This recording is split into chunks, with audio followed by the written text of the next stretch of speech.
Hello friends, IAS PCS study के इस online platform पे आपका स्वागत है। फ्रेंड्स, मैं आपको जून मंथ की मैगज़ीन पढ़ाने जा रहा हूँ।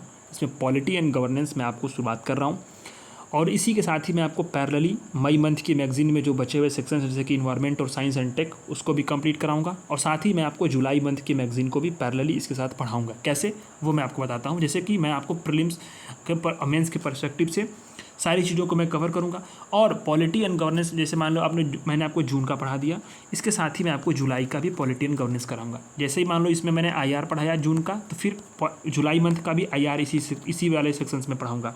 फिर इसके बाद मान लो मैंने इकोनॉमी पढ़ाया, तो फिर इकोनॉमी जो है जुलाई का भी कराएंगे। इस तरह से दो जो मंथ की मैगजीन है वो एक ही साथ कंप्लीट हो जाएंगी इसी महीने में। तो पहला टॉपिक आता है गठबंधन की सरकार। इंपॉर्टेंट है ये। कैसे इंपॉर्टेंट है, सारी चीज़ों को हम लोग समझेंगे प्रीलिम्स और मेंस दोनों के पर्सपेक्टिव से। फालतू चीज़ों को यहाँ पे मैंने उसको काट दिया है, ठीक है। तो गठबंधन सरकार शुरू करते हैं। सुर्खियों में क्यों रहा? क्योंकि 2024 का जो लोकसभा का आम चुनाव हुआ, इसके बाद में केंद्र में जो सरकार बनी है वो गठबंधन की सरकार बनी है। इसके पहले वाले जो दो टर्म्स थे उसमें फुल मेजॉरिटी की सरकार थी, पूर्ण बहुमत की सरकार थी। निचले सदन में यानी लोकसभा में पूर्ण बहुमत प्राप्त था, लेकिन 2024 के चुनाव में ऐसा नहीं हुआ है। तो ऐसे में यहाँ पे गठबंधन सरकार बनी है। गठबंधन सरकार होती क्या है कि जब दो दल जो होते हैं वो आपस में मिलकर के चुनाव लड़ते हैं, या फिर चुनाव लड़ने के बाद जब सरकार बनाने की बात आती है तो दो दल आपस में मिलकर के या दो से अधिक दल जो होंगे आपस में मिलकर के सरकार बनाएंगे, वही गठबंधन सरकार होती है, ठीक है। ये आपस में सहयोग करते हैं। इम्पॉर्टेंट चीज़ कहाँ से आपको यहाँ पे फाइंड आउट करनी है कि प्रीलिम्स में सवाल यहाँ से बन सकता है, ये वाले लाइन से, और मैं आपको गारंटी दे रहा हूँ सवाल ऐसे बनते हैं। आप प्रीवियस ईयर क्वेश्चन उठा देख लो, टेस्ट सीरीज उठाकर देख लो और अपना सिलेबस देखो।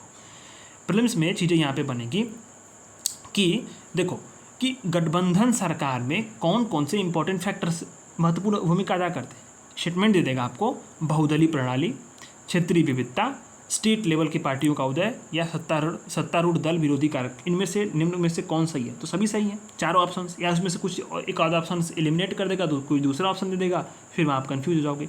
तो चारों फैक्टर को ध्यान देना है कि जो बहुदलीय प्रणाली होती है, क्षेत्रीय तौर पे जो डाइवर्सिटी है उसको भी ध्यान देना है, वो भी एक इम्पॉर्टेंट फैक्टर है। स्टेट लेवल की पार्टियों का जो इमर्ज होना वो भी एक बहुत गठबंधन सरकार का बनाने में इम्पॉर्टेंट रोल हुआ। क्योंकि अगर आप देखो तो 1977 से पहले कोई भी क्षेत्रीय लेवल की पार्टियों का उदय नहीं हुआ था, और ऐसे में उस वक्त कांग्रेस जो है वो केंद्र सरकार में पूर्ण बहुमत में रहती थी।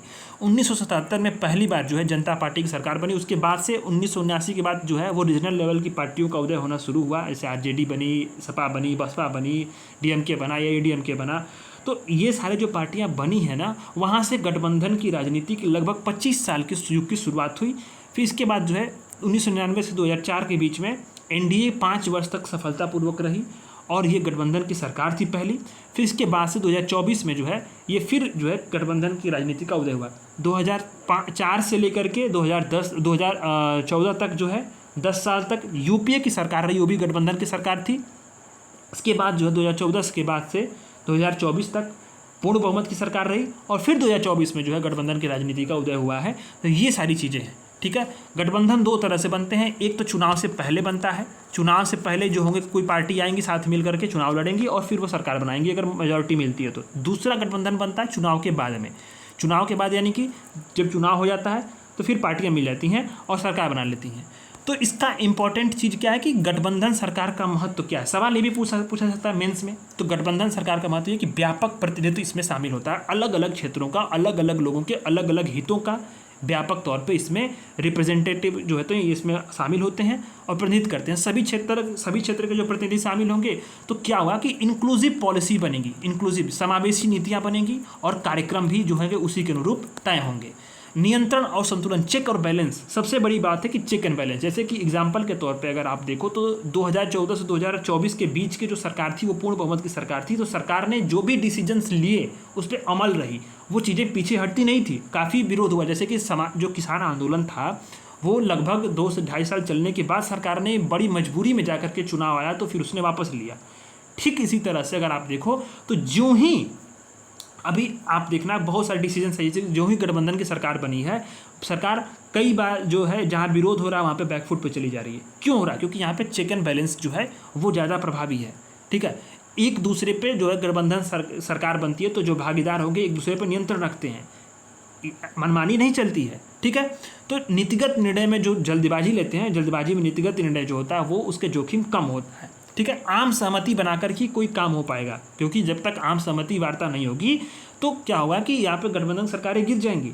तो आम सहमति बनती है, लोकसभा की भूमिका जो है वो काफ़ी ज़्यादा बढ़ जाती है, क्योंकि जो भी बिल पास होंगे, कानून पास होंगी या सारी चीज़ें जो भी मुद्दे होंगे उस पर बहस देखने को मिलती है और इससे जवाबदेही में बढ़ोतरी होती है, ठीक है। सहकारी संघवाद, ठीक है, कोऑपरेटिव फेडरलिज्म। कई बार होता क्या, गठबंधन सरकारों में जो रीजनल पार्टी होती है उसको शामिल हो करना पड़ता है, तो क्या होता है कि जो राज्यों की बार्गेनिंग कैपेसिटी होती है ना वो काफ़ी बढ़ जाती है। शासन का डिसेंट्रलाइज रूप देखने को मिलता है। कैसे, जैसे कि बिहार जो है, बिहार की जो आप जेडीयू पार्टी है, फिर आपका जो है वो आंध्र प्रदेश की चंद्रबाबू नायडू वाली पार्टी, ये दोनों पार्टियां क्या हैं कि सरकार में है और ये लोग गठबंधन के सरकार के प्रमुख भागीदार हैं, क्योंकि इनके बिना सरकार गिर जाएगी, ठीक है। तो बार्गेनिंग कैपेसिटी इन दोनों पार्टियों की काफ़ी ज़्यादा है और इसका फायदा भी आपको कहाँ देखने को मिला, बजट में देखने को मिला, जहाँ दोनों राज्यों को बहुत ज़्यादा जो है कहीं ना कहीं एलोकेशंस हुए हैं पिछले मुकाबले के, ठीक है। तो ये इंपॉर्टेंट चीज़ें हैं। अब आता है कि गठबंधन सरकार में बहुत सारी चुनौतियां आपको लिखने को मेंस में आ सकता है, तो आपको ध्यान देना है। पॉलिटिकल इनस्टेबिलिटी की जो है वो खतरा बना रहता है, राजनीतिक अस्थिरता होती है, कई बार होती है, तो नीतिगत निर्णय भी नहीं हो पाता, नीतिगत अस्थिरता बनी रहती है, ठीक है। तो एग्जाम्पल के तौर पर सभी एग्जाम्पल आप देख सकते हो कि परमाणु समझौता जो था उस पर भी कई बार वामपंथी दलों ने सरकार से समर्थन वापस ले लिया था, तो ये भी पॉलिसी लेवल पर पैरालिसिस हो जाती है। और दूरदर्शी निर्णय प्रक्रिया होती है। कई बार क्या होता है कि जो गवर्नेंस में, प्रशासनिक में, सब चीज़ों में, दीर्घकालीन रणनीतियों में जो एक क्रियान्वयन है, समन्वय है, उसमें बाधा उत्पन्न होती है। होता क्या है कि विचारधाराओं से समझौता करना भी पड़ जाता है, क्षेत्रवाद की बढ़ोतरी होती है और विदेश नीति भी कहीं ना कहीं प्रभावित होती है। तो ऐसे में आगे की राह क्या हो सकती है, इसको आपको जानना जरूरी हो जाता है। तो आगे की राह में राजनीतिक स्थिरता जो है वो बहुत ज़रूरी है। यानी कि अगर देखो आप, तो अविश्वास पे रचनात्मक मतदान की प्रणाली के लिए हमें विधानमंडल की प्रक्रियाओं में संशोधन करना चाहिए। और इसको किसने बताया है, किसने रिकमेंड किया है, तो आपको ध्यान देना इसमें कि संविधान की कामकाज की समीक्षा के लिए जो राष्ट्रीय आयोग बना था, national commission to review the working of constitution, इसने ये रिकमेंड किया था, ठीक है। तो इसको ध्यान देना है।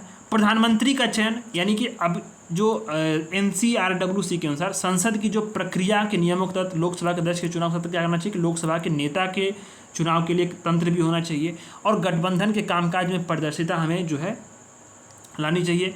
और दीर्घकालीन नीतिगत रणनीतियाँ से हम क्या कर सकते हैं कि इससे राष्ट्र नीति निर्माण में सहयोग हो सकता है और जो है विकास कहीं ना कहीं प्रभावित नहीं होगा, पॉलिसी पैरालिसिस नहीं होगा, ठीक है। तो ये चीज़ें गठबंधन की राजनीति से बाहर होनी चाहिए ताकि इस पर देश का विकास प्रभावित ना हो और कहीं ना कहीं जो अस्थिरता आती है उससे हम लोग निपटा जा सके। तो ये पहला टॉपिक आपको कंप्लीट होता है। नेक्स्ट टॉपिक पे आते हैं हम लोग, नए राज्यों की मांग, डिमांड फॉर न्यू स्टेट। सुर्खियों में क्यों रहा है? 2 जून को तेलंगाना के राज्य के गठन के 10 साल पूरे हो गए, ठीक है। तो ध्यान देना आपको कि स्वतंत्रता के बाद भाषाई आधार पर गठित होना पहला राज्य कौन था? आंध्र प्रदेश था। स्वतंत्रता सेनानी कौन थे? पोट्टी श्रीरामुलु के लंबे संघर्ष के बाद जो है 1953 में उनके निधन हो गया था, तो उसके बाद जो है यहाँ पे 1953 में आंध्र प्रदेश राज्य का निर्माण हुआ था। इम्पॉर्टेंट चीज़ें आपको ध्यान देनी है कि इसमें जो न्यूज में रहा है ना 10 साल, तो यहाँ से सवालें बन सकती हैं और बनते ही हैं हर साल। आप जानते हो स्टैटिक फोर्सेस में ये वाला टॉपिक काफ़ी इंपॉर्टेंट है। तो आंध्र प्रदेश पुनर्गठन अधिनियम 2014 के अनुसार आंध्र प्रदेश राज्य का पुनर्गठन करके तेलंगाना एक नया स्टेट बना था और हैदराबाद को उसकी राजधानी बनाई गई, ठीक है। अब होता क्या है यहाँ पे कि विकास में जो क्षेत्रीय असमानता है उसको देखते हुए तेलंगाना राज्य के गठन का कदम उठाया गया था, यहाँ पे जो क्षेत्रीय असमानताएं हैं उसको देख करके। और हाल ही में ध्यान देना यहाँ पे कि भील जनजाति जो है, भील ट्राइब, उसने अपनी कम्युनिटी के लिए एक अलग जनजाति राज्य भील प्रदेश की मांग की है। और भील जो है प्रस्तावित भील प्रदेश में कौन कौन है? राजस्थान, MP, गुजरात और महाराष्ट्र की भील आबादी वाले हिस्से जो है उसमें शामिल करने की बातें की जा रही हैं। अब आता है कि जो नए राज्यों की गठन की प्रक्रिया है ना, उसको समझना है। तो आज संविधान का आर्टिकल 3 आप देखो, इसमें बताया गया है कि नए राज्यों के गठन मौजूदा राज्यों के जो क्षेत्र हैं उनकी सीमाएं हैं या उनके नाम हैं, उसमें बदलाव से संबंधित जो प्रावधान यहाँ पे इसमें किए गए हैं उसमें बताया गया है कि संसद कानून द्वारा किसी भी राज्य के क्षेत्र को अलग करके या दो से अधिक राज्यों या राज्यों के हिस्सों को मिला करके किसी राज्य के किसी हिस्से को किसी क्षेत्र के साथ मिला करके एक नया स्टेट बना सकती है। कौन? संसद। क्या? कानून बना करके। ठीक है। राष्ट्रपति की सिफारिश यानी नए राज्य के गठन से संबंधित जो विधेयक होगा वो राष्ट्रपति की पूर्व मंजूरी पर ही संसद के किसी भी सदन में, ध्यान देना ये नहीं कि लोकसभा राज्यसभा, यहाँ भी फंसा सकता है, और राष्ट्रपति की पूर्व मंजूरी पर ही वो पेश किया जाएगा। ठीक है। राज्य विधानमंडलों से परामर्श यानी किसी विधेयक को मंजूरी देने से पहले राष्ट्रपति क्या करेंगे, विधेयक को उस स्टेट के जो विधानमंडल होंगे उसको निर्धारित समय में अपना विचार व्यक्त करने के लिए भेजेंगे, जिस भी रीजन्स के क्षेत्र या सीमा या नाम प्रभावित हो रहे हैं। ठीक है। तो संसद क्या करेगी, फिर एक साधारण विधेयक पारित करेगी। ध्यान देना यहाँ पे साधारण विधेयक इंपॉर्टेंट है, प्रीलिम्स परस्पेक्टिव से सारी चीज़ें इंपॉर्टेंट हैं। एक फिर नए राज्य का गठन करेगी। ठीक है। तो ये बातें हो गई। अब आता है कि स्वतंत्रता के बाद से भारत में नए राज्यों को जो मांग है उसको कौन से फैक्टर जो है उसको प्रेरित करते हैं। होता है ना कि राज्यों की जब मांग हो रही है तो आखिर ऐसे कौन से फैक्टर हैं जो राज्यों की मांग करते हैं। तो सबसे इंपॉर्टेंट फैक्टर है, मेंस के पर्सपेक्टिव से सवाल यहाँ से आ सकते हैं, भाषाई विविधता। जो सबसे इम्पोर्टेंट चीज़ है वो भाषाई विविधता है। 1960 में भी देखें तो भाषाई विविधता के आधार पर जो महाराष्ट्र में और गुजरात में राज्यों का गठन किया गया, तेलुगु तमिल का विवाद रहा है, मराठी गुजराती का विवाद रहा है। इसी तरह से भाषाई विविधता जो होती है ना, प्रमुख इंपॉर्टेंट फैक्टर रही है। विकास संबंधी असमानताएँ रही हैं, जैसे कुछ क्षेत्रों में विकास नहीं है।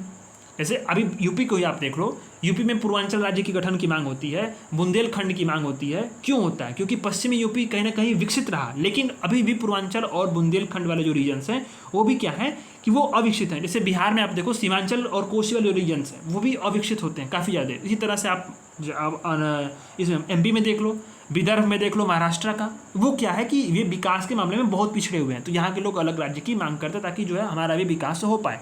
सांस्कृतिक पहचान भी होता है, कई बार होता है कि जो विभिन्न निर्याती समूह होते हैं अपनी निर्याती सामाजिक सांस्कृतिक पहचान जैसे कि भाषा, नस्ल, रीति रिवाज का संरक्षण करने का प्रयास करते हैं। असम में देखें तो बोडोलैंड जो स्टेट है उसका मांग का इंपॉर्टेंट फैक्टर ये है कि यहाँ पे विभिन्न जो है जनजातीय संस्कृति है जो अपने राज्यों के बाकी हिस्सों से अलग है वहाँ पे। ठीक है।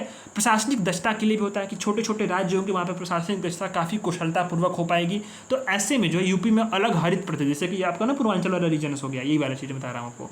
ठीक है। तो प्रशासनिक दृष्टि से भी काफ़ी सुलभ होता है। इस प्रकार से ये चार पांच फैक्टर्स हैं जो कि ये इसको नए राज्यों के डिमांड के लिए पुश फैक्टर के रूप में कार्य करते हैं। बात समझ में आई आपको? फिर आता है कि अब आता है ना कि उस राज्यों के पुनर्गठन संबंधित जो न्यायिक निर्णय आए हैं उसको हम लोग देखेंगे, और ये इंपॉर्टेंट है प्रीलिम्स के पर्सपेक्टिव से। तो देखते हैं कि फिर आपको देखो ये नए राज्यों के गठन के पक्ष में तर्क, पहले ये देखो मेंस के पर्सपेक्टिव से। तो अगर आपको लिखना पड़े तो दोनों चीज़ों को ध्यान देना, पक्ष और विपक्ष जानना भी जरूरी है, क्योंकि इंटरव्यू में भी सवाल पूछा जा सकता है आपको, इंटरव्यू में भी इंपॉर्टेंट होगा आपके लिए।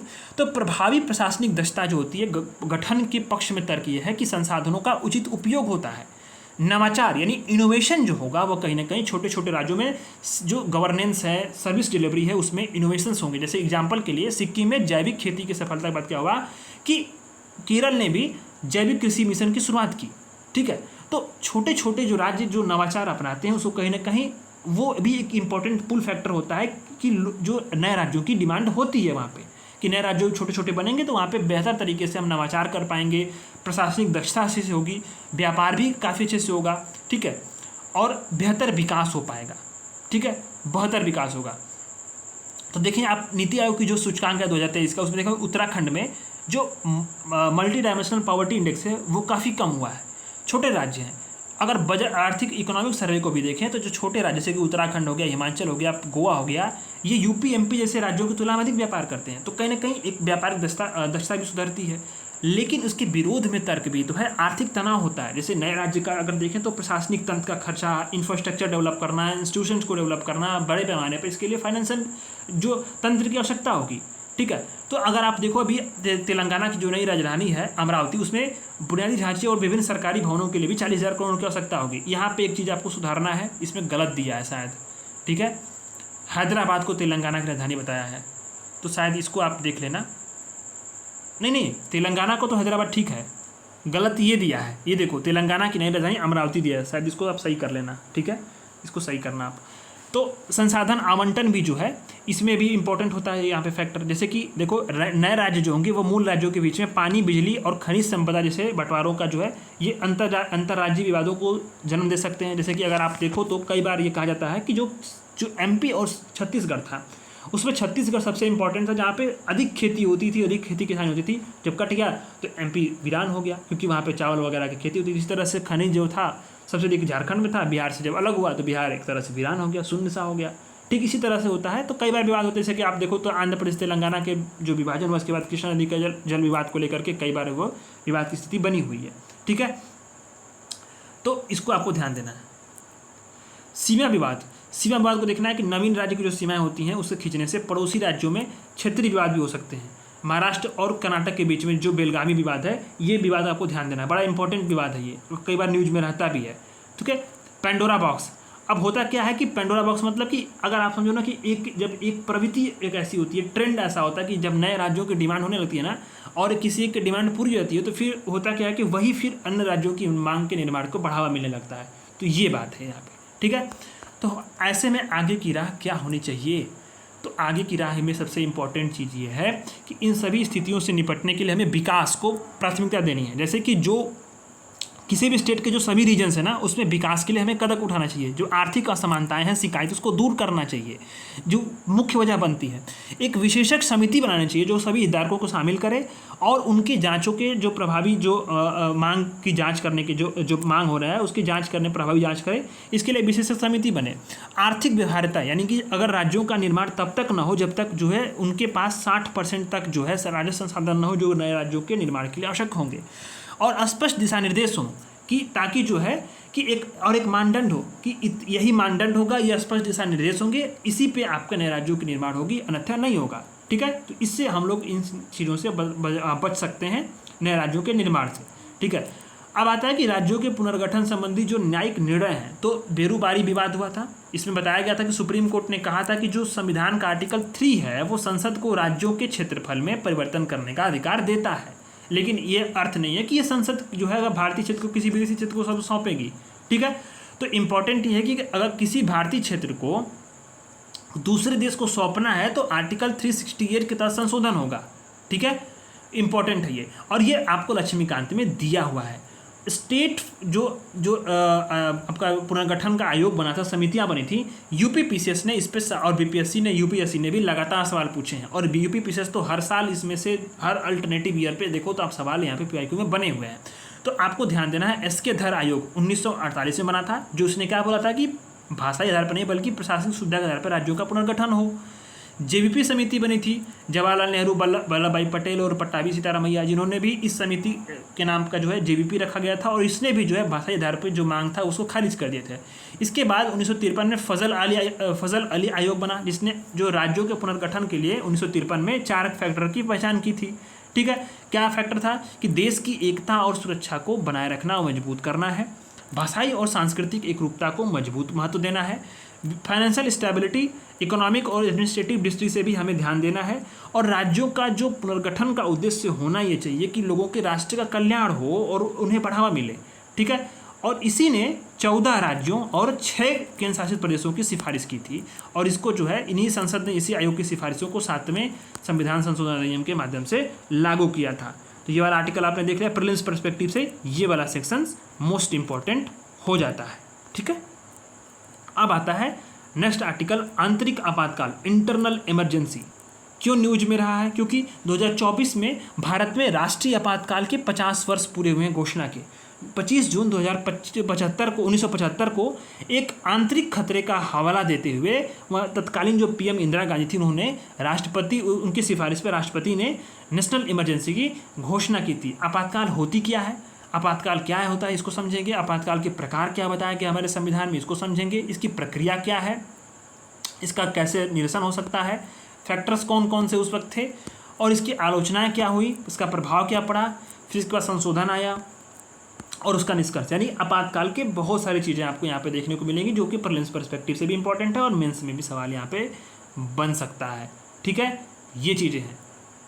और मैं जहाँ तक सही हूँ सरकार ने संविधान हत्या दिवस के तौर पर मनाने की 25 जून को घोषणा की है। शायद आप चेक कर लेना, यही है 25 जून को ही संविधान हत्या दिवस के रूप में मनाने की घोषणा की है। ये चीज़ें भी है। तो आपातकाल होती क्या है कि लोगों के जो लोकतांत्रिक अधिकार होंगे वो उसको निलंबित कर दिए जाएंगे, और केंद्र सरकार राज्य सरकारों की जो पावर होंगी वो मतलब केंद्र सरकार जो होगी वो स्टेट गवर्नमेंट की पावर को अपने हाथ में ले लेगी। सबसे बड़ी बात, मौलिक अधिकारों को मैक्सिमम यहाँ पे निलंबित कर देते हैं इस आपातकाल में। और इसका प्रावधान कहाँ से लिया गया है? तो जर्मनी के वाइमर संविधान से हमारे संविधान में लिया गया है, जिसका उल्लेख अगर देखें तो भाग 18 के अंतर्गत आर्टिकल 352 से लेकर के 360 में इसका उल्लेख है। ठीक है, तो ध्यान देना है आपको, भाग में भी इंपॉर्टेंट है प्रीलिम्स पर्सपेक्टिव से, यूपीएससी और बीपीएससी के लिए भी, यूपीपीसीएस के लिए भी, कि भाग आपको ध्यान देना है और आपके अनुच्छेद ध्यान देने हैं। इस प्रावधानों को शामिल करने का सबसे इम्पॉर्टेंट औचित्य क्या है? संप्रभुता, एकता, अखंडता, सिक्योरिटी और लोकतांत्रिक जो पॉलिटिकल सिस्टम है संविधान की रक्षा है, यही इसका इम्पोर्टेंट औचित्य है नेशनल इमरजेंसी को शामिल करने के। ठीक है, आपातकाल के प्रकार क्या बताए गए हैं हमारे संविधान में? तो राष्ट्रीय आपातकाल की बात होती है, युद्ध, ध्यान देना शब्द को, युद्ध, बाहरी आक्रमण या सशस्त्र विद्रोह के कारण भारत के या उसके किसी हिस्से पे जो खतरा होगा, सुरक्षा खतरा, उसी के आधार पे नेशनल इमरजेंसी घोषणा होगी।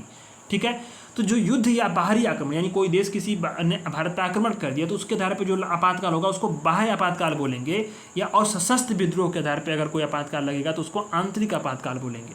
ठीक है, राष्ट्रपति, ध्यान देना, राष्ट्रपति पीएम की अध्यक्षता वाले जो मंत्रिमंडल होगा उसकी सलाह पर राष्ट्रीय आपातकाल की घोषणा कर सकता है, और इसका प्रावधान 352 में किया गया है। ठीक है, आर्टिकल 352 में इसका प्रावधान किया गया है। 3 बार राष्ट्रीय आपातकाल लगा है। 25 जून 1975 को इंटरनल डिस्टर्बेंस के आधार पर लगा था, आंतरिक अशांति के आधार पर लगी थी। 1962 में चीन के साथ युद्ध यानी कि बाह्य आपातकाल था, और 1971 में पाकिस्तान के साथ युद्ध के समय भी 2 बार राष्ट्रीय आपातकाल लगाया गया था।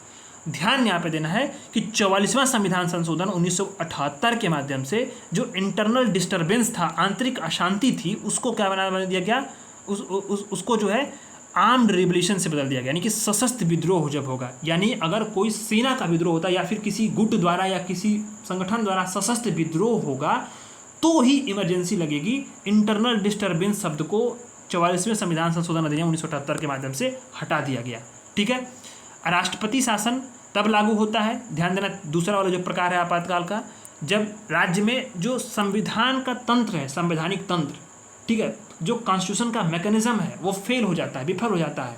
ठीक है, तो इसका प्रावधान आर्टिकल 356 में किया गया है। वित्तीय आपातकाल कब लगता है? जब ये 360 में इसका उल्लेख है, और तब लगता है जब वित्तीय स्थिरता हो या क्रेडिट हो, उसके समझ खतरा उत्पन्न हो गया। अब तक कभी भी वित्तीय आपातकाल नहीं लगाया गया है। बात आती है कि प्रोसीजर क्या है, आपातकाल की घोषणा का प्रोसीजर क्या है? तो उद्घोषणा, ध्यान देना, उद्घोषणा संविधान के आर्टिकल 352 के अनुसार जो केंद्रीय मंत्रिमंडल होगा वो लिखित अनुरोध करेगा, ध्यान देना, लिखित अनुरोध, फिर राष्ट्रपति द्वारा उसको उद्घोषणा होगी। ठीक है, लिखित अनुरोध वाला शब्द कब जोड़ा गया था? तो 44वें संविधान संशोधन अधिनियम 1978 में जोड़ा गया था। ध्यान देना, लिखित अनुरोध कब जोड़ा गया? 44वें संविधान संशोधन अधिनियम 1978 में, जहाँ पे इंटरनल डिस्टर्बेंस को आर्म्ड रिवोल्यूशन के माध्यम में जो इसको चेंज कर दिया गया था। ठीक है, अच्छा, अनुमोदन होगा, तो जो आपातकाल की उद्घोषणा होगी उसको 1 महीने के भीतर, ध्यान देना शब्द को, 1 महीने के भीतर, ठीक है, संसद के जो दोनों सदन होंगे उसके द्वारा अनुमोदन आवश्यक होगा। ठीक है, अवधि क्या होगी? तो राष्ट्रीय आपातकाल जो होगी वो उद्घोषणा जारी होने की तिथि से 6 महीने तक लागू रहेगा, यानी कि जो जब भी उद्घोषणा हो रहा है, मान लो 10 मई को हो रहा है तो 10 मई से 6 महीना जोड़ लो, तब तक होगा। उसे संसद के जो दोनों सदन होंगे उसके द्वारा एक संकल्प पारित करके अगले 6 महीने तक लिए उसको बढ़ा सकते हैं। ठीक है, और इस प्रक्रिया के माध्यम से जो अनिश्चित काल तक इसको बढ़ाया जा सकता है, और इस प्रावधान को भी 44वें संविधान संशोधन अधिनियम 1978 में जोड़ा गया था। अगर मान लो 6 माह की अवधि के दौरान लोकसभा भंग हो जाती है, ठीक है, और आपातकाल की स्थिति अगर जारी रखने की मंजूरी नहीं मिल पाती है, तो जो उद्घोषणा की जो वैधता होगी वो लोकसभा का जब पुनर्गठन होगा तो उसकी बैठक से 30 दिन तक रहेगी, इसके बाद नहीं रहेगी। उसकी अगर उसने राज्यसभा ने मंजूरी दे दी हो तो 30 दिन तक रहेगी, अगर नहीं दी हो तो नहीं रहेगी। ठीक है, ये ध्यान देना। आपातकाल की उद्घोषणा अगर देखें या उसे जारी रखने का संकल्प देखें तो संसद के प्रत्येक सदन द्वारा विशेष बहुमत से अनुमोदन होना चाहिए। ये भी 44वें संविधान संशोधन अधिनियम में जोड़ा गया था। ठीक है, तो ध्यान देना इसको। अब कैसे ये निरसन होगा इसका, कैसे रिवोक करेंगे इसको? तो राष्ट्रपति किसी भी समय एनी टाइम एक घोषणा करेगा और आपातकाल की घोषणा को रद्द कर देगा। इसके लिए संसदीय अनुमोदन की आवश्यकता नहीं होगी। ठीक है, अब ध्यान देना है कि आपातकाल की उद्घोषणा को जारी रखने की जो अस्वीकृति है उसके प्रत्येक संकल्प को साधारण बहुमत से मान लो लोकसभा द्वारा प्राप्त करना आवश्यक है, इसेंशियल है, ये कंपलसरी है कि साधारण बहुमत से अनुमोदन मिल जाना चाहिए। ठीक है, बस इतना है। अब बात आती है कि ये तो आपने देख लिया कॉन्स्टिट्यूशन का प्रोविजंस, जहाँ प्रीलिम्स के पर्सपेक्टिव से सवाल हर साल बनते हैं और लोग कन्फ्यूज होकर के गलती करते हैं। ठीक है, तो इसको आपको ध्यान देना भी है। ठीक है, अब आता है कि आंतरिक आपातकाल को लगाने के लिए इंपॉर्टेंट फैक्टर कौन कौन से थे, कब, 1975 से 77 के बीच में। ठीक है, तो ध्यान देना है आपको। अपने ऊपर पढ़ा 1977 में पहली बार गठबंधन सरकार बनी थी जनता पार्टी की।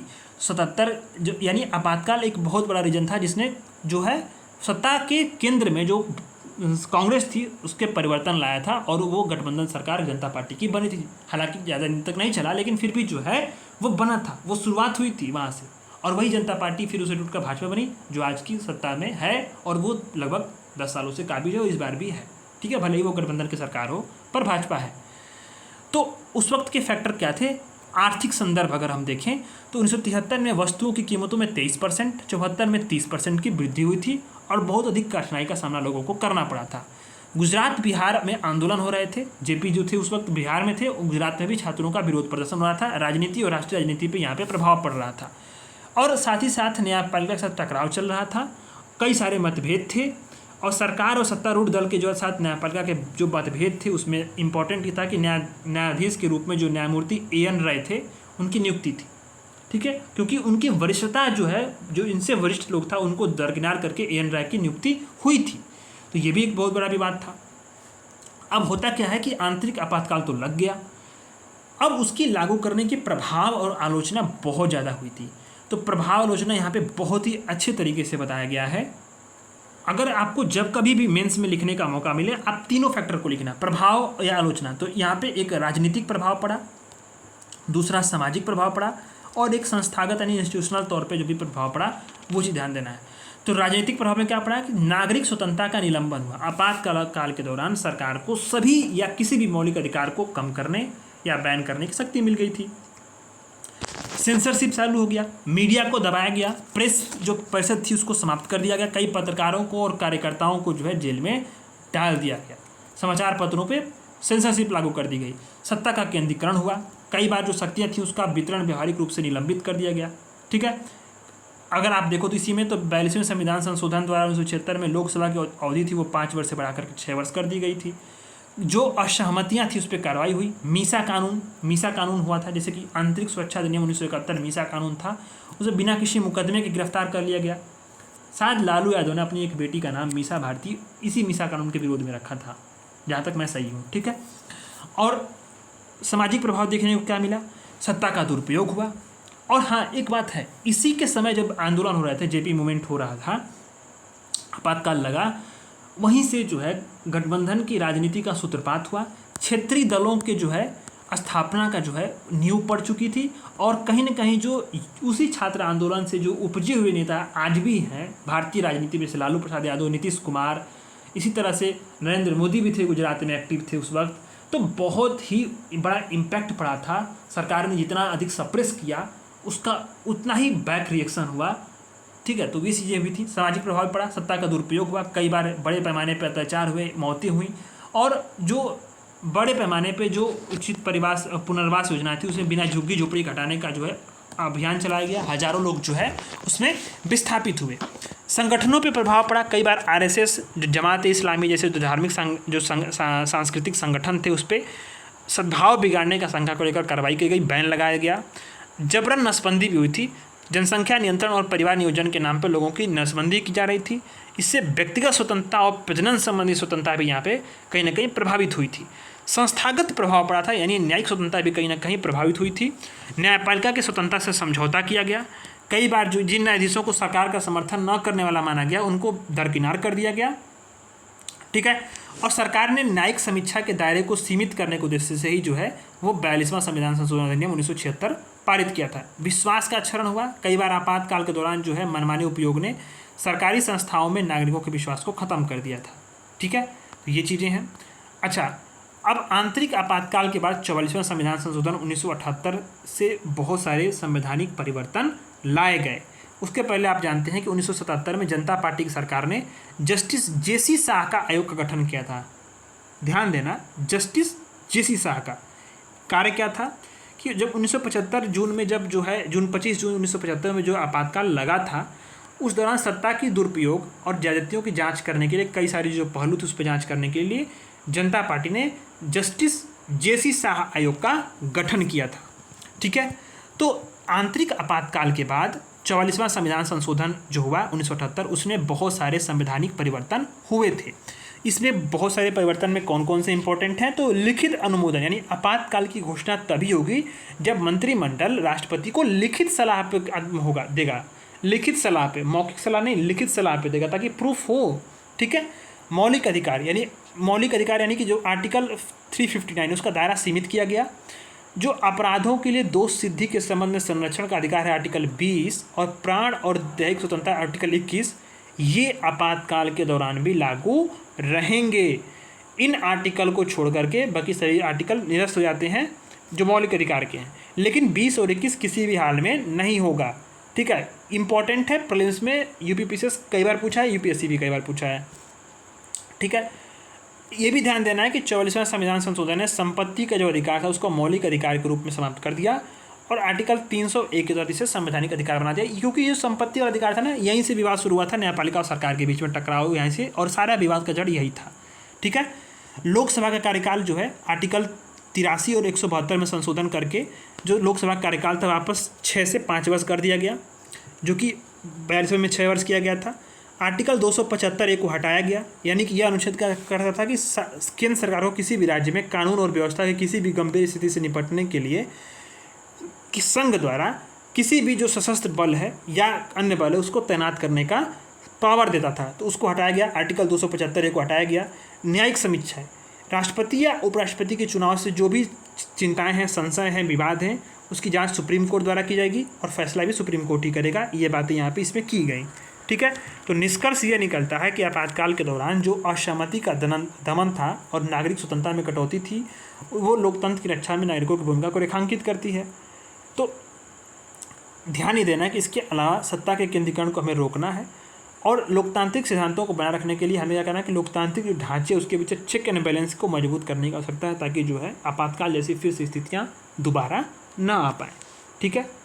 और ये आपातकाल सबसे इम्पोर्टेंट चीज़ अगर आप देखो गाहे बगाहे इसमें दे या चाहे ना दे, आप जानते हो जब फुल मेजॉरिटी की सरकार होती है आपातकाल के जो है अधिक आशंकाएं उसी वक्त होती हैं, ठीक है। नेक्स्ट आर्टिकल आता है अनुपातिक प्रतिनिधित्व, प्रोपोर्शनल रिप्रेजेंटेशन। बड़ा इंपॉर्टेंट आर्टिकल है ये। प्रोपोर्शनल रिप्रेजेंटेशन की बात हो रही है, सुर्खियों में क्यों रहा है, क्योंकि भारत में कई विशेषज्ञ उन्होंने लोकसभा और राज्यसभा के चुनाव के लिए फर्स्ट पास्ट द पोस्ट जो सिस्टम है, चुनाव की प्रणाली है, उस पर विचार करने को कहा है और उसके आधार पे उसके अलावा जो है विचार करके अनुपातिक प्रतिनिधित्व जो है प्रोपोर्शनल रिप्रेजेंटेशन को विचार करने का मत प्रकट किया है।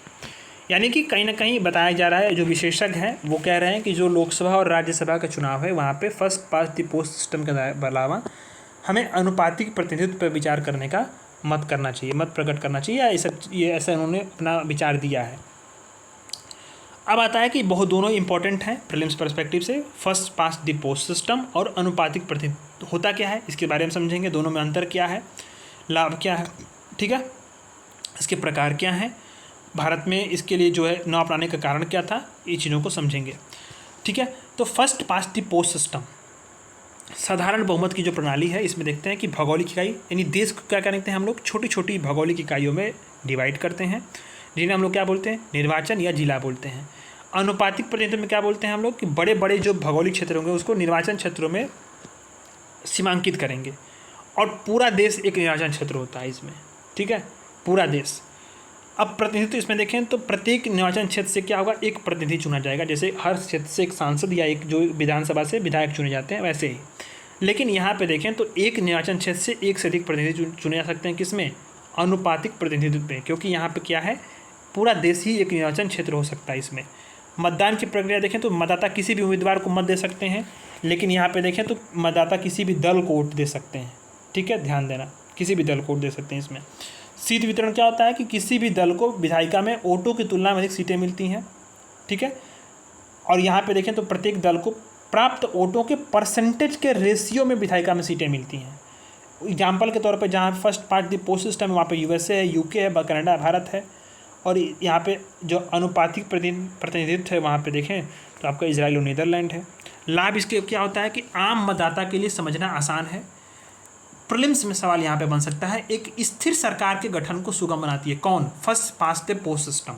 सवाल आपसे उल्टा कर देगा, बोल देगा कि अनुपातिक प्रतिनिधित्व जो है एक स्थिर सरकार का गठन करता है, ये कथन दे देगा, आप वहीं कन्फ्यूज हो जाओगे। ध्यान देना है, अनुपातिक प्रतिनिधित्व प्रणाली नहीं बल्कि स्थिर सरकार का गठन कौन सुगम करता है? First past the post system, जिसमें कि जिसको अधिक वोट मिलेगा वो जीतेगा, बात खत्म। अब होता क्या है कि किसी भी इलाके में चुनाव जीतने के लिए अलग अलग जो सोशल कम्युनिटी के लोग होंगे उनको एक साथ लाने के लिए प्रोत्साहित भी करता है। भाई ज़रूरी है, क्योंकि सबको वोट तो सबको चाहिए, तो हमें अगर हर कम्युनिटी को साथ यहाँ पे लाने का एक मौका मिल जाता है। लेकिन इसमें देखें तो इसमें दलों का वोट क्या होगा, उनके शेयर के आधार पर उनका प्रतिनिधित्व सुनिश्चित करेगा। और ध्यान देखें तो ये अल्पसंख्यक दलों और स्वतंत्र उम्मीदवारों के साथ निष्पक्ष व्यवहार करता है और वोट कम बर्बाद होते हैं, क्योंकि प्रायोरिटी सेट को आधार पर जो है विचार होता है। चिंताएं क्या हैं इसमें? तो राजनीतिक दलों का वोट शेयर की तुलना में उनका कम प्रतिनिधित्व होता है। और होता क्या है कि छोटे छोटे दलों के लिए पर्याप्त प्रतिनिधित्व जो है उनके लिए सुनिश्चित ये first past the post system करता नहीं है। लेकिन यहाँ पे देखें तो कई छोटे छोटे दलों के साथ यहाँ पे चिंता यह है कि खंडित विधायिका को जन्म दे सकती है। कई छोटे दल मिल जाएंगे और वह आकर सरकार का दावा ठोक देंगे। संसदीय लोकतंत्र में कम स्थिर गठबंधन सरकारें हो सकती हैं, यानी स्थिरता यहाँ पे सरकार की होगी नहीं। तो ध्यान देना है प्रीलिम्स के लिए चीज़ों से। ठीक है, अब होता क्या है कि अनुपातिक प्रतिनिधित्व प्रणाली के प्रकार हैं। प्रीलिम्स में पूछेगा तो नहीं, लेकिन ठीक है। एकल संक्रमणी मत प्रणाली जो भारत में अपनाया गया है राष्ट्रपति और उपराष्ट्रपति वगैरह के चुनाव के लिए, इसमें क्या होता है कि जो मतदाता होगा अपने वरीयता क्रम में रैंक देगा। और भारत में राज्यसभा, विधान परिषद, राज्य विधान परिषद, राष्ट्रपति उपराष्ट्रपति के लिए सब सिस्टम अपनाया गया है। एक लिस्ट प्रणाली है, पार्टी लिस्ट सिस्टम। इसमें जो मतदाता होगा वो उम्मीदवार को नहीं बल्कि पॉलिटिकल पार्टी को मत देता है, और फिर इसके बाद दल जो होंगे वो मतों के हिसाब से सीटें मिलती हैं उनको। दूसरा है मिश्रित सदस्य अनुपातिक प्रतिनिधित्व। इसमें होता क्या है कि जो स्थिरता और जो रेशनैलिटी है उसके प्रतिनिधित्व के बीच में संतुलन बनाया जाता है। जर्मनी और न्यूजीलैंड में है। इसमें first past the post system के जरिए एक प्रत्याशी का निर्वाचन होगा। इसके अलावा क्या होगा कि विविध दलों के प्राप्त मतों के परसेंटेज के आधार पर सीटों को भरा जाएगा। दोनों चीज़ों को यहाँ पे मिक्स किया जाता है। ठीक है, ये चीज़ है। जर्मनी और न्यूजीलैंड में यही प्रणाली है। भारत में ऐसा प्रणाली क्यों नहीं अपनाया गया, अनुपातिक प्रतिनिधित्व प्रणाली? क्योंकि यहाँ पे मतदाताओं को समझना काफ़ी जटिल है, काफ़ी जटिल प्रणाली है इसकी। सरकार की अस्थिरता होती है, तो संसदीय लोकतंत्र के लिए काफ़ी ये अनअप्रोप्रिएट है कि वो जो चीज़ें यहाँ पे लागू हो पाएँ। दूसरी क्या है कि खर्चीली व्यवस्था है, उपचुनाव कराने की कोई संभावना होती नहीं है। ठीक है, और होता क्या है कि जो मतदाता होंगे और जो प्रतिनिधि होंगे उनके बीच में संबंध खत्म हो जाएंगे। पहली बात यहाँ पे first past the post system में क्या है कि प्रत्येक जो क्षेत्र है उसके लिए एक प्रतिनिधि है। यहाँ पे कोई ऐसी व्यवस्था ही नहीं है। राजनीतिक दलों का व्यवस्था का जो महत्व होता है वो बढ़ जाता है और मतदाता का महत्व कम हो जाता है। तो ये भी चिंताएं थी। ऐसे में विधि आयोग की सिफारिशें बताई गई 170वीं रिपोर्ट में कि प्रैक्टिकल के बेसिस पे देखें तो मिश्रित सदस्य अनुपातिक प्रतिनिधित्व प्रणाली को हम लोग लागू करने की सिफारिश इसमें की गई थी, जिसमें बताया गया था कि लोकसभा की कुल सीटों की संख्या में वृद्धि करके 25% सीटें जो हैं अनुपातिक प्रतिनिधित्व प्रणाली के माध्यम से बढ़ी जा सकती हैं। ध्यान देखें 2026 के परिसीमन के आधार पर सीटों की संख्या में वृद्धि हो सकती है। क्योंकि अगर होगा क्या, क्योंकि अभी आप देखो परिसीमन होगा, जनगणना के आंकड़े आएंगे, फिर परिसीमन होगा, तो होगा क्या कि जो जनसंख्या की वृद्धि हुई है उसने क्या किया है कि लोकसभा के सीटों के आवंटन को जटिल बना दिया है। तो ऐसे में देखें तो कहीं ना कहीं संगीत सिद्धांत कमज़ोर होंगे, असंतोष पैदा होगा। तो वहाँ पे कुछ रीजन्स में जहाँ दिक्कतें हो रही हों वहाँ पे अनुपातिक प्रतिनिधित्व प्रणाली को अपनाया जा सकता है। ये चीज़ें आप लोग देख सकते हैं। ठीक है, तो ये वाला आर्टिकल भी हो गया। अब आता है मिशन कर्मयोगी, बड़ा ही इंपॉर्टेंट ये भी चीज़ है। मिशन कर्मयोगी कैपेसिटी जो बिल्डिंग कमीशन है CBC, इसकी स्थापना के 3 वर्ष हुए हैं। और इसका गठन किस लिए हुआ था, तो national programme for civil services capacity building के मिशन कर्मयोगी के रूप में ये उसके हिस्से के रूप में 2021 में हुआ था। मिशन कर्मयोगी के बारे में जानते हैं, आपको मैं कई बार पढ़ा चुका हूँ। तो इसका उद्देश्य क्या है कि एक पेशेवर, अच्छे तरीके से प्रशिक्षित और भविष्य उन्मुखी सिविल सेवा का निर्माण करना है। ध्यान देना इसमें, मैं आपको बताऊँगा कि यहाँ प्रीलिम्स में सवाल फंस सकता है। जो करेगी क्या है कि भारत की जो विकास संबंधी आकांक्षाएँ हैं, ठीक है, राष्ट्रीय कार्यक्रम है, प्राथमिकताएं, उनको पूर्ण करने में सक्षम हो। ठीक है, किसको? सिविल सेवा का निर्माण करना है, पेशेवर, दक्ष और भविष्योन्मुखी, भविष्य के ध्यान में रखते हुए। इसमें प्रीलिम्स में सवाल कहाँ बन सकता है, मैं आपको नोट कराऊंगा अभी, देखना। केंद्र सरकार के सभी मंत्रालयों, विभागों, ऑर्गेनाइजेशंस, एजेंसियों के सभी सिविल सेवक शामिल हैं, सवाल यहाँ पूछ सकता है। ठीक है, ये लाइन दे देगा सीधे सीधे। आप लोग सोचोगे यार सवाल इस सभी मंत्रालय, विभाग, गठन, एजेंसी, संगठन, इसमें तो नहीं होगा, फिर आप गलत कर लोगे। सिर्फ IAS IPS नहीं, बल्कि सरकार के सभी मंत्रालय, विभाग और संगठन, एजेंसी, कोई भी हो। ठीक है, इस इच्छुक राज्य, यहाँ भी पूछ सकता है सवाल कि जो इच्छुक राज्य होगा वो भी अपनी कैपेसिटी बिल्डिंग की योजनाओं को इसी तर्ज पे बना सकता है। सवाल ये पूछ देगा कि राज्यों को भी मिशन कर्मयोगी के तर्ज पे ही कैपेसिटी बिल्डिंग के लिए योजनाओं का निर्माण करने अनिवार्य है, वो अनिवार्य लिख देगा वहाँ पे, और आप सवाल गलत कर दोगे प्रीलिम्स में। तो यहाँ अनिवार्य लिख देगा तो आप गलत होना, क्योंकि यहाँ पे क्या है, इच्छुक राज्यों को कंपलसरी नहीं बनाया कि जो राज्य इच्छुक होगा वो कर सकता है, कंपलसरी नहीं है। पर प्रीलिम्स में आपको कंपलसरी दे के पूछ देगा। फिर आपको पूछ सकता है यहाँ पे जो इसमें कि विदेशों से जो प्रशिक्षित हो, जैसे नेपाल के लोग होंगे, आते हैं ना प्रशिक्षण के लिए, लवासना, वो भी शामिल हैं? तो नहीं, वो नहीं शामिल है। हालांकि विभाग के सभी संगठन है सरकार की, तो चीज़ों को ध्यान देना। जो लाइन पढ़ रहे हैं उसको आप कई बार उल्टा सीधा करके पढ़ो, ताकि जो सवाल कहीं से भी घुमाए गलत ना हो। मैंने आपको बताया ना कि यहाँ पे सवाल पूछ सकता है कि जो इच्छुक सरकारें होंगी वो क्या करेंगी, अपने जो कैपेसिटी बिल्डिंग के लिए ऐसा काम कर सकती हैं, उसकी योजनाओं को बना सकती हैं, लेकिन कंपलसरी नहीं है। और स्टेटमेंट आपको कंपलसरी दे देगा तो वो सवाल गलत हो जाएगा, वो स्टेटमेंट। ठीक है, ध्यान देना इसको। मिशन कर्मयोगी के मार्गदर्शक सिद्धांत क्या है, तो ध्यान देना है कि जो नियम आधारित भूमिका उससे उसकी क्या है, कैपेसिटी बिल्डिंग की जो है निर्माण की ओर बदलाव करना है। ठीक है, क्षमता विकास के लिए हमें योग्यता आधारित दृष्टिकोण को अपनाना है। साथ ही साथ 70-20-10 यानी कि मिशन कर्मयोगी क्या है कि जीवन भर सीखने का मॉडल प्रस्ताव करता है।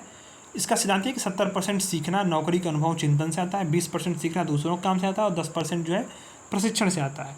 तो 70-20-10 के सिद्धांत पे काम करता है। लक्ष्य निर्धारण, योजना निर्माण और उपलब्धि को आपस में जोड़ता है। निष्पक्ष मूल्यांकन प्रणाली को अपनाता है, स्थापना करता है और ध्यान देता है कि लोकतांत्रिक बनाता है। लोगों के निरंतर सीखने और जो उसे आजीवन तौर पे जो है क्षमताओं का विकास करने और मजबूत करने पे जो है ये ध्यान केंद्रित करता है। अलग अलग विभागों के बीच में तालमेल भी बढ़ाता है। इसका देखें तो NPCSB का जो फ्रेमवर्क है वो है कि प्रधानमंत्री के नेतृत्व में जो है इसमें शीर्ष निकाय है मानव संसाधन परिषद, और इसके बाद क्या है कि कई सारी जो समन्वय इकाइयाँ हैं जिसमें कि कैपेसिटी बिल्डिंग आयोग है, एक स्पेशल पर्पज व्हीकल है जिसमें कि सरकार का 100% स्वामित्व है। क्या ऑनलाइन लर्निंग प्लेटफॉर्म है, कौन सा, iGAT कर्मयोगी, ध्यान देना इसमें। ठीक है, iGAT कर्मयोगी, हालांकि इसको मैंने आपको पढ़ाया है, 2-3 बार मैं आपको पढ़ा चुका हूँ। अब आता है इंटीग्रेटेड जो है सरकारी iGAT कर्मयोगी प्लेटफॉर्म। ये क्या है कि यह मिशन कर्मयोगी के लिए लॉन्च पैड के रूप में काम करता है। ऑनलाइन मंच है जो कैपेसिटी बिल्डिंग के में मार्गदर्शन प्रदान करता है। जो उपयोगकर्ता होंगे उसकी जो मूल्यांकन करेगा, इवोल्यूशन करेगा, उसकी निगरानी करेगा, संकेतकों के आधार पर उसका जो है कई बार उसमें जो कि सारी चीज़ों का जो है निगरानी और जो है मूल्यांकन होता रहता है। मिशन कर्मयोगी का महत्व क्या है, सवाल पूछ सकता है मेंस में। चिंताएं क्या हैं और सरकार ने क्या पहल की और निष्कर्ष क्या है। ठीक है, इसको आपको ध्यान देना है। तो महत्व ये कि पेशेवर विकास में बहुत बड़ी भूमिका निभाता है। सिविल सेवाओं की जो भूमिकाएं हैं बदलते समय में अपनी व्यवहारिक, अपनी फंक्शनल और अपनी डोमेन संबंधी जो दक्षता है उसे मजबूत करने का उपाय करता है। एक समान प्रशिक्षण दृष्टिकोण को इसमें शामिल करता है, सामंजस्य बनाता है। ठीक है, प्रशिक्षण की जो लागत है उसको कम करता है। केंद्रीय जो मंत्रालय विभाग को ऑनलाइन कोर्सेज देता है। इसके साथ ही भावी सिविल सेवकों को प्रेरित करता है। ठीक है, व्यापार करने में सुगमता बनाता है और नागरिक केंद्रित है, यानी कि कहीं ना कहीं जो इस मिशन के माध्यम में ये है कि शासन में जो नियम आधारित दृष्टिकोण है उससे हमको हटना है, ट्रेडिशनल दृष्टिकोण है, और एक गतिशील, एक फंक्शनल भूमिका आधारित दृष्टिकोण पे अपनाना है। ठीक है, जिसमें क्या करना है कि टीम वर्क को बढ़ावा देना हो, सर्विस डिलीवरी को अच्छे तरीके से 10 तरीके से बेहतर करना हो, और जो भूमिका हो उसमें आपको जो भूमिका आधारित दृष्टिकोण है उसको हमें उन सारी चुनौतियों से निपटने के लिए समाधान प्रोवाइड करना हो। तो सारी चीज़ें यह इसमें प्रोवाइड होती हैं। सिविल सेवकों के लिए अन्य सारी पहल भी शुरू की गई, जैसे कि सिविल सेवा प्रशिक्षण के लिए राष्ट्रीय मानक है। इसे कैपेसिटी जो बिल्डिंग आयोग ने जो है कैपेसिटी बिल्डिंग कमीशन ने विकसित किया है। क्या सिविल सेवा प्रशिक्षण संस्थानों के लिए राष्ट्रीय मानक एक मानक विकसित किया है जो क्या करेगा, उनकी वर्तमान कैपेसिटी कितनी है, गुणवत्ता क्या है, प्रशिक्षण देने की क्षमता को बढ़ाने के लिए, और प्रशिक्षण जो मानक है उसमें सामंजस्य यानी कोऑर्डिनेशन को बढ़ाने के लिए ये मानक तैयार किया गया है। ठीक है, आरंभ पहल है, सरकार ने 2019 में शुरू किया था, जो कि सिविल सेवक प्रशिक्षण के लिए पहला फाउंडेशन कोर्स होता है। राष्ट्रीय प्रशिक्षण नीति 1996 में अपनाई गई थी, 2012 में इसकी समीक्षा भी की गई थी। हालांकि कुछ चिंताएं भी हैं इसमें, मिशन कर्मयोगी से संबंधित कुछ चिंताएं, जैसे कि विस्तार, ध्यान देना है कि इसका विस्तार यह कि विभिन्न स्तरों पर बड़ी सरकारी जो कर्मचारी हैं, अधिकारी, इसके लिए प्रशिक्षण और कैपेसिटी बिल्डिंग के जो पहल उसको प्रभावी तरीके से बढ़ाना चुनौतीपूर्वक होता है और है ही अति केंद्रीकरण हो चुका है। अब हो क्या रहा है कि प्रशिक्षण और सीखने के लिए संस्थागत जो केंद्रीय संस्थागत ढांचे उसको जोड़ देने पे राज्यों की ओर से होता क्या है कि प्रतिरोध शामिल होने लगता है, कई बार दिक्कतें आने लगती हैं, विवादें होने लगती हैं। तो ये भी समस्या है। प्रतिरोध क्या है कि नौकरशाही होता क्या है कि बदलाव के लिए तैयार नहीं होती है और प्रतिरोधी रही है, क्योंकि भाई उसमें भ्रष्टाचार और बढ़ावा मिलता है ना, तो कि भाई क्यों ही कोई बदलेगा। तो वही चीज़ है ना, इसके लिए प्रतिरोधों का सामना करना पड़ता है, खुद ही नौकरशाही के समझ से ही, और व्यावहारिक कार्य अनुरूप प्रशिक्षण में कठिनाई भी आती है। ठीक है, जैसे कि अगर देखो तो हिमालयी राज्यों में सिविल सेवकों के सामने जो मुद्दे हैं वो रेगिस्तानी क्षेत्रों में अलग हैं, साउथ के जो मुद्दे हैं वो नॉर्थ से अलग हैं, नॉर्थ ईस्ट के मुद्दे हैं वो इधर के एरिया मैदानी इलाकों से अलग हैं।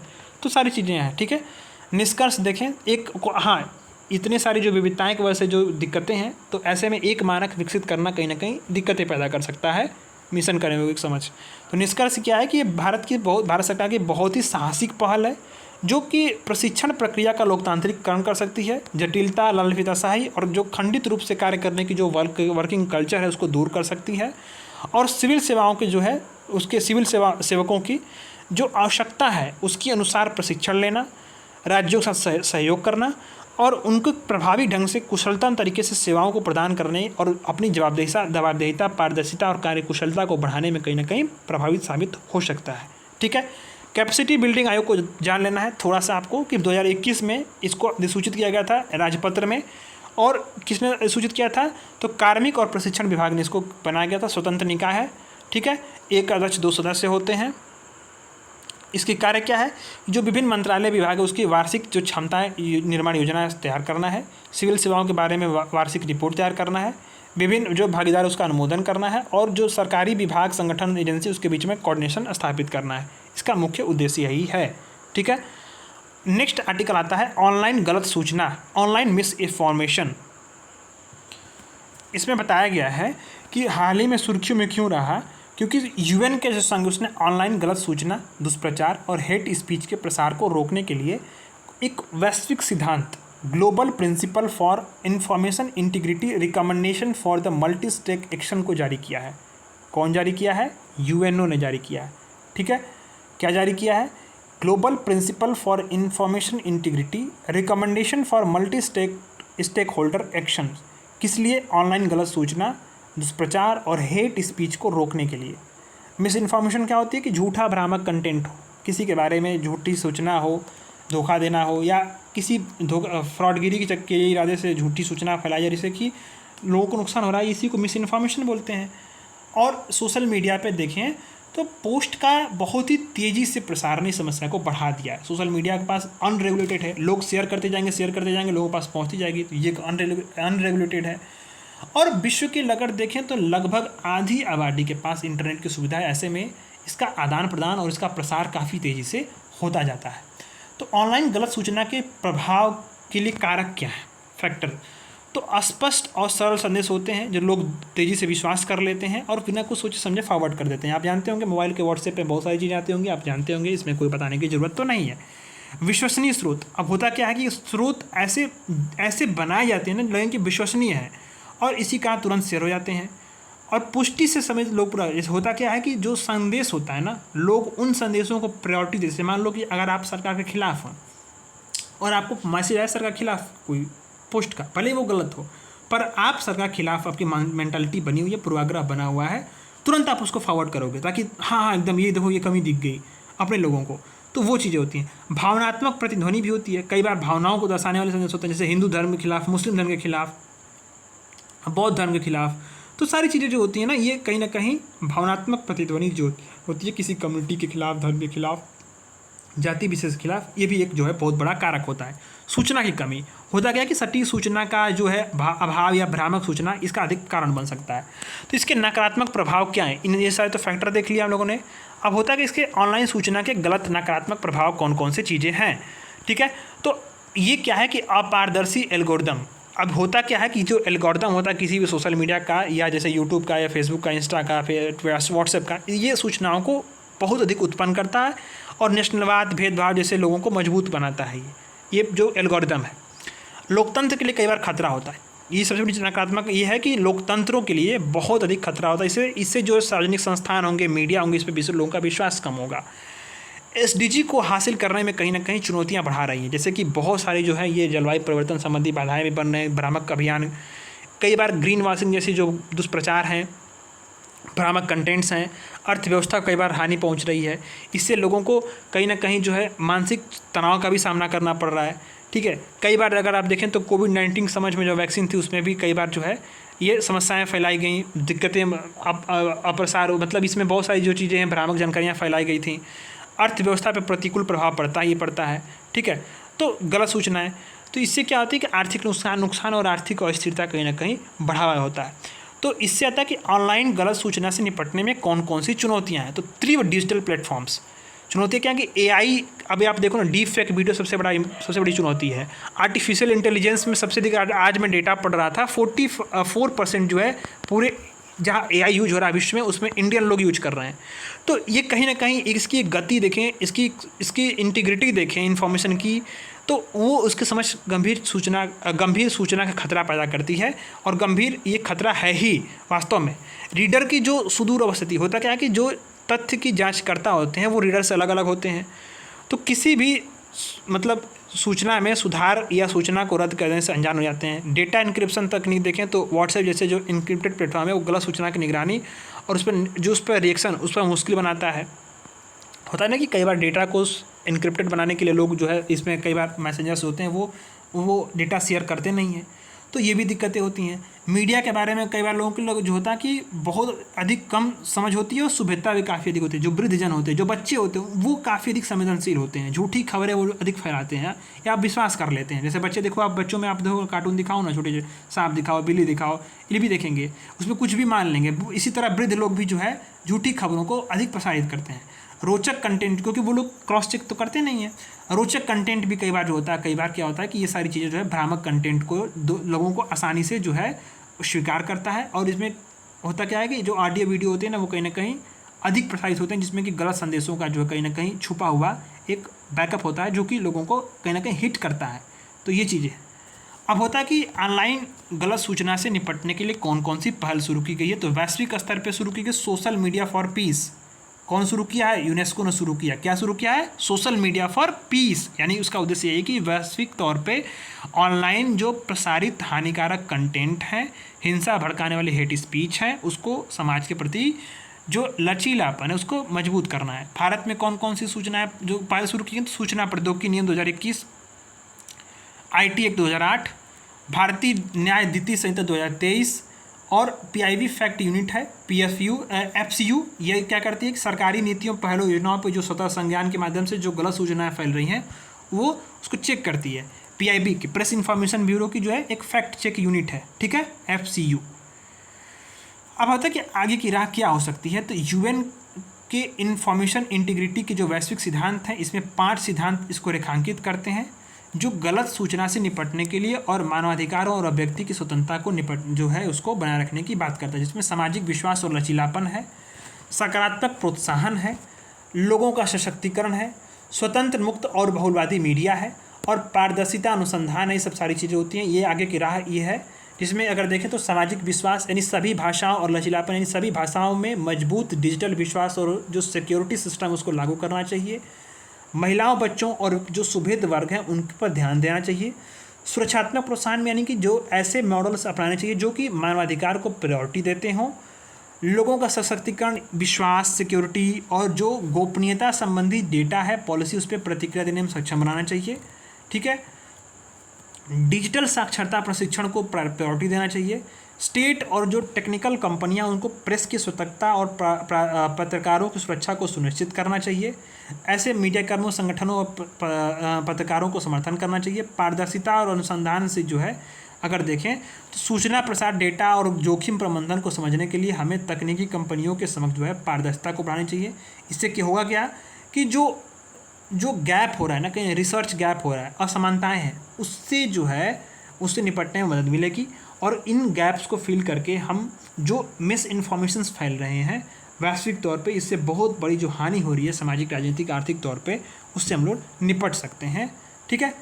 तो अब ध्यान देना कि अब लोगों की भी जिम्मेदारी बनती है कि किसी भी ऐसे एल्गोरिदम पर डिपेंड नहीं रहना है जो उसे नियंत्रित नहीं करते हैं या उसके हितों के अच्छा के लिए डिजाइन नहीं किया गया। ठीक है, ध्यान देना। अब आता है कि world summit on information society, विश्व सूचना समाज शिखर सम्मेलन, भारत ने जिनेवा में आयोजित ITU का जो ये सम्मेलन था उसमें भाग लिया। ठीक है, ये बस इतना ध्यान देना कि यहाँ पे क्या हुआ था, स्विट्जरलैंड में हुआ था। ये फोरम का आयोजन किसने किया था? ITU, UNESCO, UNDP, UN train development प्रतिवर्ष करता है। ठीक है, तो यहाँ पे भारत ने इसमें भाग लिया था। इसका उद्देश्य यही है कि जो राष्ट्रीय, अंतर्राष्ट्रीय और क्षेत्रीय स्तर पे है उसमें सूचना टेक्नोलॉजी का जो मुद्दा है उसको दूर करने के लिए एक जो है बहुहितधारक मंच उपलब्ध कराता है, जहाँ लोग जो है विकास उन्मुख रणनीतियों को, जन केंद्रित समावेशी रणनीतियों को साझा करते हैं और सूचना के सार्वभौमिक पहुँच पे बातें होती हैं और नीतियाँ बनती हैं। ठीक है, कहाँ पे हुई है ये बैठक? तो ये बैठक हुई थी आपके जो है ये फोरम कहाँ पे, जिनेवा में हुआ था, स्विट्जरलैंड में, world summit on information society.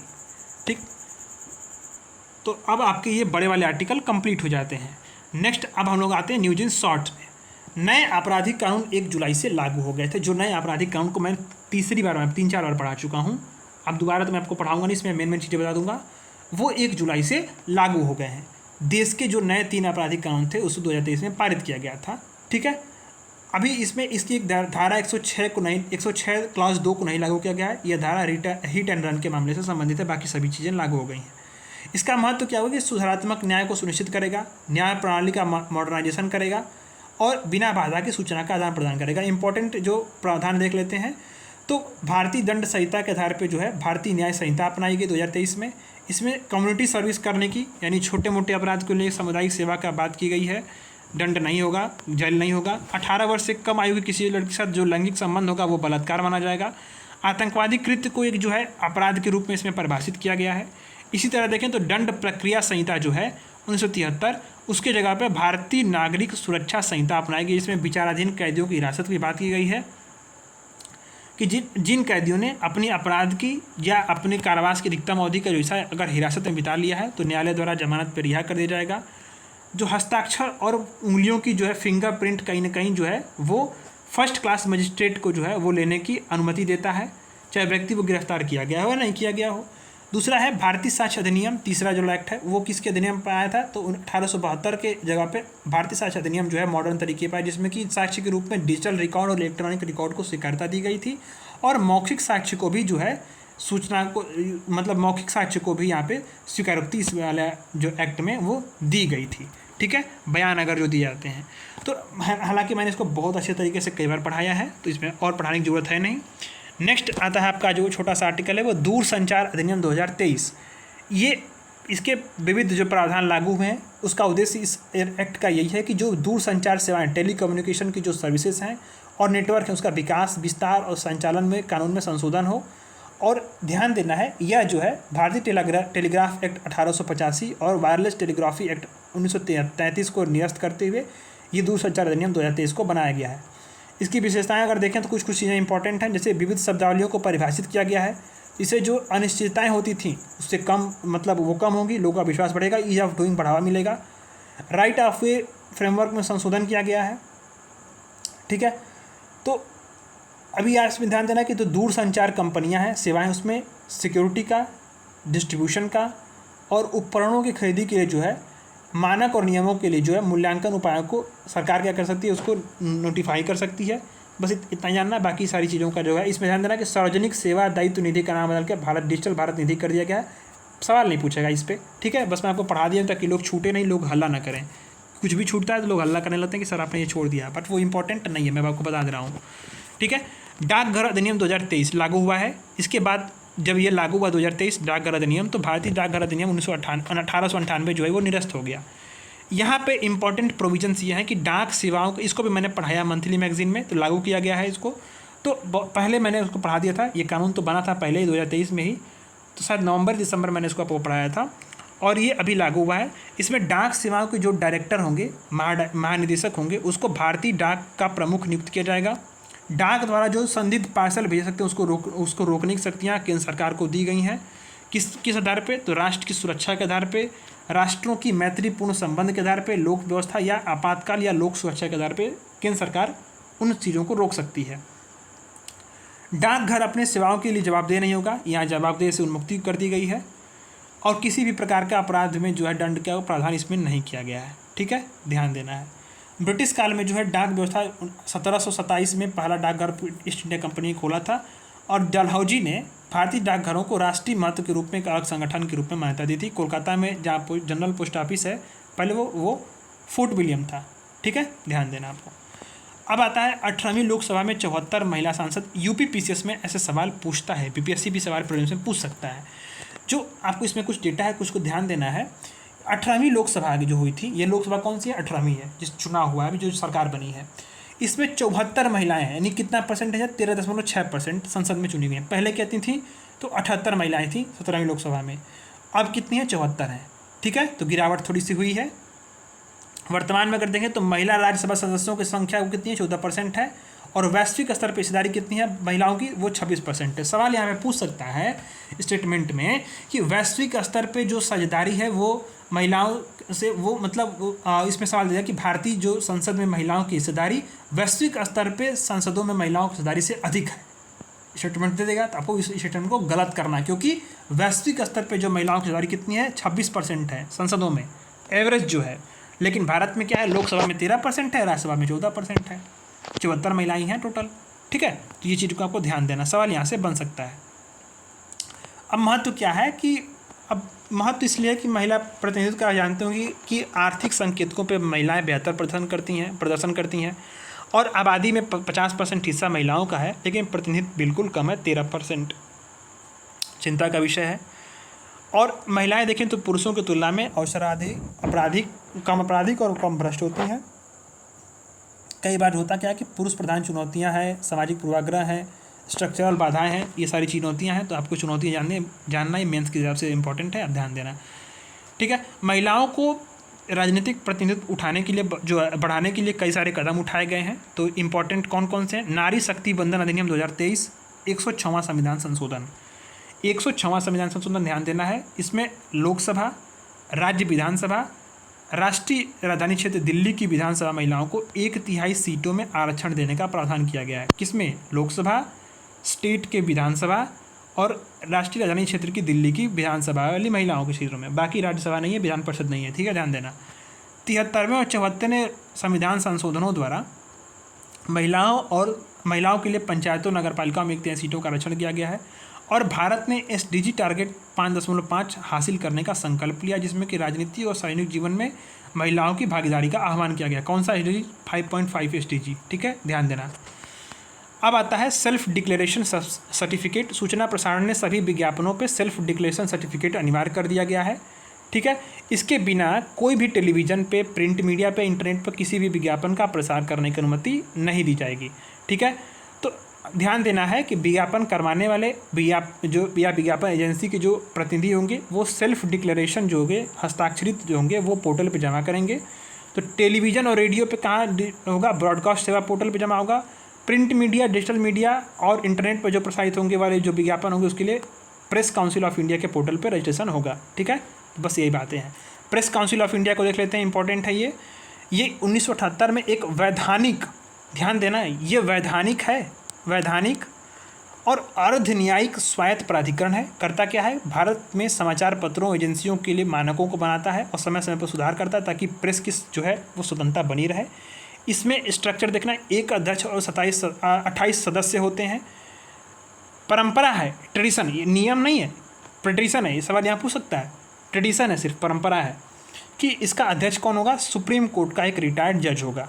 ठीक है, कौन इसको नामित करता है, तो राज्यसभा का सभापति, लोकसभा का अध्यक्ष और इनमें से परिषद के 28 सदस्यों में से किसी एक चुना गया व्यक्ति मिलकर के इसमें से किसी एक व्यक्ति को अध्यक्ष नामित करते हैं। ठीक है, तो ये चीज़ें हो गई। तो ये वाला आर्टिकल सारे कंप्लीट हो गए। आप इस QR कोड को स्कैन करना, क्विज लगाना। जून मंथ का आपका पॉलिटी एंड जो गवर्नेंस है वो कंप्लीट हो चुका है। कल मैं आपको जुलाई का पॉलिटी एंड गवर्नेंस कंप्लीट करा दूंगा, साथ साथ पैरेलल लेकर चलेंगे और मई मंथ की जो चीज़ें बची हुई उसको भी हम कंप्लीट कर लेंगे छोटे छोटे क्लासेस को लेकर के। बाकी कुछ बचा नहीं है, सिर्फ साइंस एंड टेक और थोड़ा सा इन्वायरमेंट बचा हुआ है। तो इस तरह से इस महीने में मैगजीन मैं पूरी कंप्लीट करने की कोशिश करूंगा और पूरा विश्वास है कि इस बार मैगजीन पूरी इस महीने में कंप्लीट हो जाएगी। फिर हम लोग टाइमली जो है अगस्त के महीने की मैगजीन जो है नेक्स्ट महीने से वो कंटिन्यू करेंगे। जुलाई की मैगजीन आई है तो कल हम लोग जुलाई के पॉलिटी एंड गवर्नेंस को कंप्लीट करेंगे। उसके पहले आप QR कोड को स्कैन करिएगा, क्विज लगाइएगा। मुझे पूरा विश्वास है कि इसमें से एक भी सवाल आपका गलत नहीं होगा। ठीक है, धन्यवाद।